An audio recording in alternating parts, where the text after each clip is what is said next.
I'd like to start by giving the floor to both rapporteurs, beginning with Mrs. McCarthy. You have the floor. Thank you. Firstly, I'd like to put on record my thanks to those who have helped to secure the agreement we have reached on CRD3, regulating bank capital and bankers' pay and bonuses. A very special thanks to my shadows in the Econ Committee, to the staff, and also to Commissioner Barnier for his continued support for the committee's proposals. And of course not least to the Spanish Presidency for their persistence in efforts in 12 hours of trialogues to mediate between Parliament's negotiating team and the 27 Member States.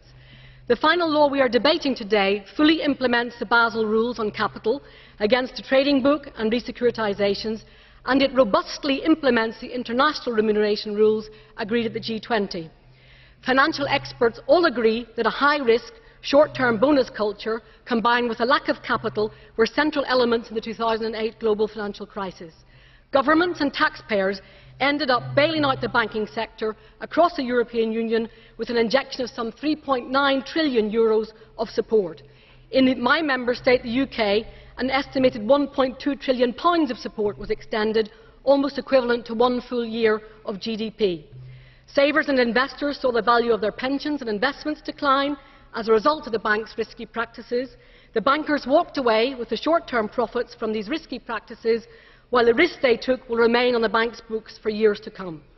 The new law amending the Capital Requirements Directive addresses these fundamental flaws and weaknesses in the banking system which led to the crisis. It will force banks to hold more capital against riskier activities on the trading book. The law also forces banks to reform their remuneration and bonus practices with rules that break the link between financial reward and excessive risk-taking.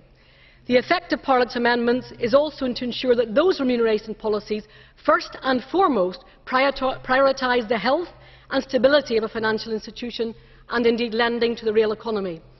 We are constantly told by the banks that they have learned the lessons of the crisis. If that is the case, why did the Bank of England Financial Stability Report state in June that the proportion of bank revenues allocated to salaries and bonuses has increased, in fact, since the banking crisis? And the extra £10 billion paid out by UK banks in salaries and bonuses represents £10 billion that could have been put towards banks' capital and therefore supported, as the Bank of England makes clear, around £50 billion of lending to small businesses and families. Furthermore, the Bank of England reports say that lending to small and medium-sized enterprises in the UK has actually declined in recent months and that mortgage lending is expected to contract in the next few months. So, colleagues, at a time when governments across the EU are making substantial budget cuts, scaling back public services and support to families and businesses, we cannot continue with a banking culture that prioritises bankers' pay and perks over sustaining capital and credit for Europe's economic recovery. It is therefore imperative that these rules on bonuses apply in 2011. These rules are deferral in line with the business cycle, with annual review, clawback, tough measures for bailed out banks, a cap on the ratio of bonus to fixed salary, payment in contingent capital alongside shares, increased transparency and accountability and improved corporate governance, and of course coverage of bonus-like pensions, so a banker responsible for the collapse of his own bank will no longer be able to walk away with a £16 million pension pot. Parliament has insisted on a tough interpretation of the G20 principles to ensure that upfront cash proportion of a bonus is strictly limited. Paying a large part of a bonus in cash without any deferral or assessment of actual performance leaves, the Parliament believes, an unacceptable incentive for taking dangerous short-term risks. We have a duty, colleagues, to defend, as legislators, the taxpayers' interest. We have a duty to respond to the public's concerns.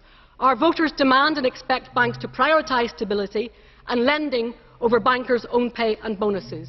In the last 2 years, since 2008, the banks have failed to reform their structures. They have failed to do this, and we are now doing the job for them in order to rebuild trust and confidence in Europe's banking system. Thank you. Herzlichen Dank. Thank you. I now give the floor to Mr. El Khadraoui. Have the floor. Thank you, Madam Commissioner, colleagues. I'd like to thank the shadow rapporteurs for that very good cooperation, because I think we have actually been able to put forward a very consistent package.